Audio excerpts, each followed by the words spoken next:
Assalamu alaikum wa rahmatullahi wa barakatuhu. Barka da dawowa wannan channel. A yau muna da wani ƙayataccen darasi inda za mu tattauna game da GPU. Idan ka taɓa tunani misali lokacin da kake buga game, shin yaya kwamfuta take samar maka da wannan graphics ɗin mai matuƙar ban sha'awa, kuma yaya take lissafa wannan rikitaccen lissafin? GPU shine ƙashin bayan wannan aikin. Ba mu shige cikin bidiyon domin mu ji menene GPU, sannan yaya yake aiki, sannan kuma me yasa yake da matuƙar muhimmanci a kwamfuta.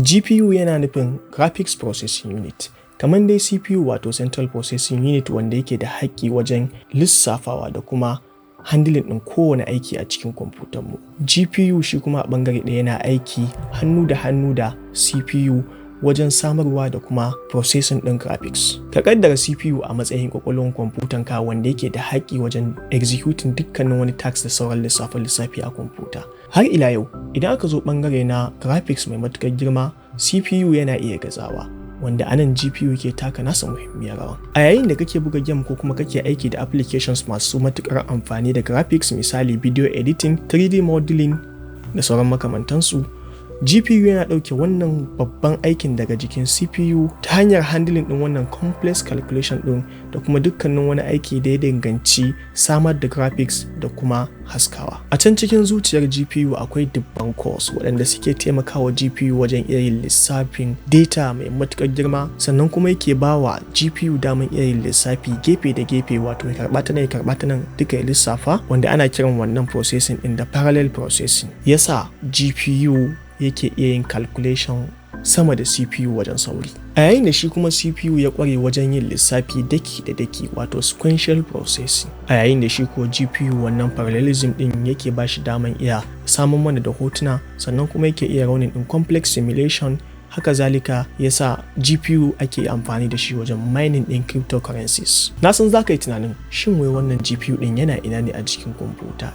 Sautari wannan GPU ɗin yana kunshe ne a cikin dedicated graphics card wanda ake iya sanya shi a jikin motherboard a daidai slot ɗin da ya dace da shi, wanda shi ke ba kwamfutanka damar samun ƙarfi na GPU acceleration. Har ila yau kwamfutocin zamani suna zuwa CPU haɗe da GPU haɗe a chip guda, wanda ana kiran shi da integrated ko kuma onboard graphics card, wanda wannan integrated graphics card ɗin yake da ƙarancin jan wuta in an yi comparing ɗin shi da dedicated graphics card.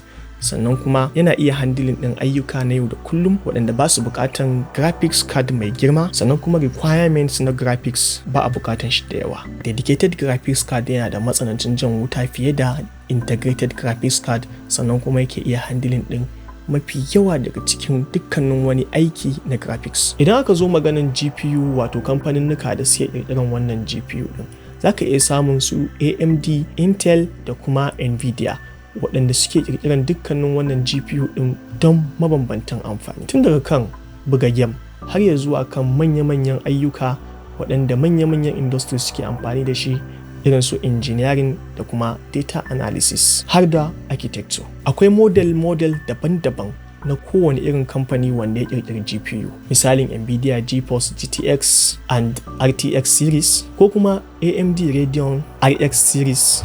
Kowanne daga cikin waɗannan GPUs ɗin suna zuwa da adadin performance ɗin da zai iya yi, sannan kuma da adadin features ɗin da ya zo da shi. So shi yasa ya wajaba ka duba ka research akan wane kalan nau'in graphics card ne ko kuma GPU kake bukata wanda zai dace da budget ɗinka sannan kuma da bukatunka. Yadda za ka iya gane wani kalan nau'in GPU ne a jikin kwamfutanka, kamar da yadda muka nuna a baya ga CPU da kuma RAM, idan ka shiga task manager ta hanyar amfani da shortcut key Ctrl Shift Escape, kana shiga performance, za ka ga GPU da dukkanin wani bayani na GPU ɗin da kake amfani da shi.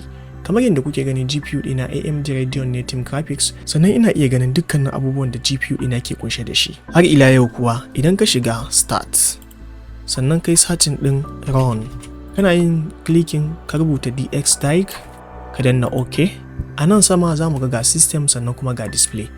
In ka shiga display za ka ga kalan nau'in da kuma dukkanin chip ɗin da ke ɗauke da GPU ɗinka da dukkanin wani information in kana bukata. Idan muka lura za mu ga cewa display ne kaɗai a nan. Idan har ka ga ƙarin dedicated graphics, so yana nufin kwamfutanka tana da dedicated graphics. A takaice GPU wani yanki ne na technology wanda yake ƙarfafa kwamfutoci wajen handling ɗin ayyuka na graphics cikin sauƙi. Hasali, idan kai ma'abocin game ne ko kuma kai content creator ne ko kuma kai mabukacin system ne mai matukar sauri, GPU na daga cikin abin da zaka duba. Hasali ma dukkanin kwamfutocin da za ku ji sun faye tsada, in ka bibiya za ka ga cewa tana ɗauke da dedicated graphics card ko kuma onboard graphics card, domin wani kuɗin GPU ɗin ya ninka kuɗin wata kwamfuta. Na gode da kallon bidiyo, kada ku manta da subscribing, following, sannan kuma da liking har da sharing. Sai mun haɗa bidiyo na gaba.